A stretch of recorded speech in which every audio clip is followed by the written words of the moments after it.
இன்னைக்கு வெள்ளிக்கிழமை ரொம்ப சிம்பிள் அண்ட் ஒரு சூப்பரான வெயிட் லாஸ் லஞ்ச் பார்க்கலாமா. மஷ்ரூம் எடுத்து நல்லா கழுவிட்டு கட் பண்ணி எடுத்து வச்சுக்கிட்டேன். ஒரு வானலில் கொஞ்சமாக ஆயில் சேர்த்துட்டு பட்டை கிராம்பு பொடி சேர்த்துட்டு இஞ்சி பூண்டு பேஸ்ட்டு, அப்புறம் ஒரு 3 பச்சை மிளகா, ஒரு பெரிய வெங்காயம், அப்புறம் கட் பண்ணி வச்சுருக்க இந்த காளானையும் சேர்த்து உப்பு சேர்த்து நல்லா வதக்க வேண்டியதான்.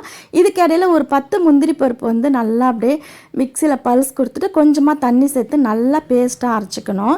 இந்த காளான் வதக்கும் போதே நல்லா தண்ணி விட்டுரும். அப்புறமா இந்த முந்திரி பருப்பு பேஸ்ட்டு 2 குழிக்கரண்டி அளவுக்கு தயிர் சேர்த்து ஒரு கொதி வந்தோடனே ஆஃப் பண்ணிட வேண்டியதான்.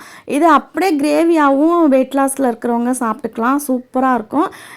இன்றைக்கி வந்து சப்பாத்திக்கு இந்த கிரேவி தான் வச்சு லஞ்ச் வந்து பேக் பண்ணியாச்சு. ட்ரை பண்ணி பாருங்கள்.